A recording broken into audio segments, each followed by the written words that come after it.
All right, John, let's start with the Dodger mess, and it is a mess right now. Yeah, it really is. This is a Hail Mary pass by Frank McCourt. Not likely to work, but he's hoping that the bankruptcy court will claim to have precedent over Major League Baseball rules. It didn't work with the Phoenix Coyotes, from what I understand, in NHL, so I'm not sure why it's going to work with MLB, but McCourt doesn't have many bullets left. He's got this, the filing of bankruptcy, and then he could just try to sue baseball. But, I think we're talking months to go before they get a real owner with the Los Angeles Dodgers. And now you have to wonder if baseball, I know they are afraid that Cuban is a loose gun and will be a big spender, but he wants to come in and buy the Dodgers. He has the money. He's been enormously successful as a owner. He's a first-class owner. He does things first-class in his organization. Nobody can point to the Dallas Mavericks. They have been incredibly consistent. They've been scandal-free. I think he's proved he's a legitimate owner. Well, I agree with you. He has done a great job there, obviously, and he's obviously had a great year this year, winning the championship. The issue he has is that Stern and Selig are close, and Stern has fined Cuban more than anybody, and I don't think he's whispering nice things about Cuban. Well, he's grown up, I think, a little. And the other thing is he's got deep pockets. The only thing I think baseball would have against him is that they're afraid he's going to be a big spender, and he might be. He might turn out to be this generation Steinbrenner. He might be a really big spender.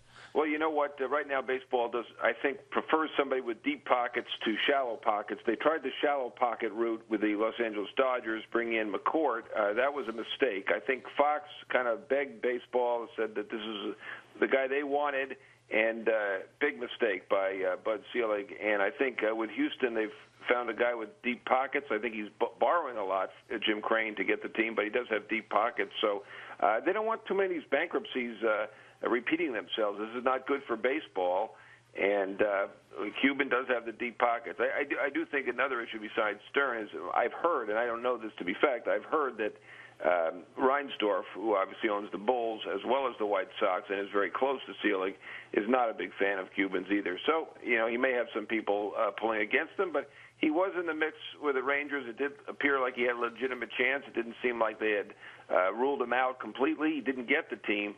I think that Mark Adnazio, while he's denied, the guy who owns the Brewers and has done a terrific job, he lives in Los Angeles. I think he could become a candidate. Yeah, I wouldn't deny anybody believing in the Dodgers because, let's be honest, owning the Dodgers is a little like owning the Yankees. The Dodgers come for sale, never. These are the Dodgers. The Dodgers are one of the great franchises in sport. When they're available, there are going to be people interested.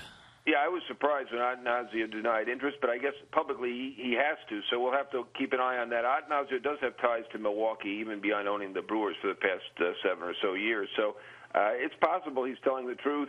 The other guy to keep an eye on is Dennis Gilbert, who tried to get the Rangers as well. He is very tight with Reinsdorf. I think is pretty friendly with Selig as well, and he's got a lot of rich friends. And also one more is the combination of Hershiser, Garvey. They may have public sentiment on their side. I'm not sure how much money do they have. Do they have a real guy? Well, they thought they had Burkle. Garvey had talked about having Ron Burkle, that billionaire friend of Bill Clinton's, and then Burkle said, not so fast. I'm not so sure I'm with Garvey on this. Garvey's got a couple of black marks on his resume. He's filed for bankruptcy a couple of times, and he's had a few paternity issues. He's got that great hair. He's a very pleasant fellow, but he has not proved to be a great businessman after his baseball career, which was a terrific career with the Dodgers. Oh, wonderful career, and a tremendously clutch hitter, too. It's a great clutch hitter. Had great series with the Padres, too. A wonderful clutch hitter. Yeah, right. Perennial all-star. Yeah, listen, terrific hitter. For the Hall of Fame. Hey, listen, terrific offense. Listen, Garvey was a real good player. No way around it. All right, Reyes, Fielder, Pujols. Let's talk about what people are thinking about them on the open market. Well, it's a wide variation. I polled for execs and agents as to what these guys were going to get, not the guys who are involved, not the agents of these players or the execs of the teams where the players are involved. But Fielder, it seems like the range is $105 million to $175 million. Reyes, the range is $75 million to $150 million. So that beats Crawford. One executive, not an agent, actually said that. And Pujols, someone predicted as low as $180 million, which I think is going to be light because he was already offered $200. Of course, he does have the injury now, so there's a little bit of a monkey wrench thrown there. and one agent, not the agent involved, predicted $300 million for Pujols. So big ranges for all these guys. I think the momentum is building now for Reyes to get that Crawford deal that Fred and a lot of people said he wasn't going to be able to get. Well, the funny thing is the only one of those guys who I don't think any one of those three guys has the Red Sox involved. I think the Yankees could be involved on Fielder. I could see Fielder sliding in as like an 8-year Ortiz DH for the Yankees and being a very prominent part of their offense. He would fit the stadium very well. I think he would hit here. I could see him. The only one I could even think of even remotely possible would be him as the Yankee DH going forward, if that's something that would interest him. I don't know.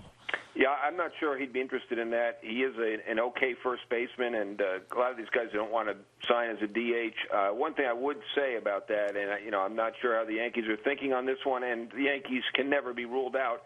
I think they'd be wise to keep that DH spot open, because where's Alex Rodriguez going in 3 years? Or where's Derek Jeter going for sure in a couple of years? Well, Jeter doesn't have enough offense to DH. And the problem with Jeter is Jeter's coming to a point when he leaves shortstop, he might not have a position. Yeah, the Jeter, and, his defense is not hurting him, though. No. That's the thing. His defense has become the positive here. Exactly. Nunez is filled in, and it looks like they miss Jeter defensively. They do. Gardner and Swisher have been the leadoff guy, mostly Gardner, and they have been better than Jeter. So he's not missed as the leadoff hitter, but he is missed as a shortstop. You are right there.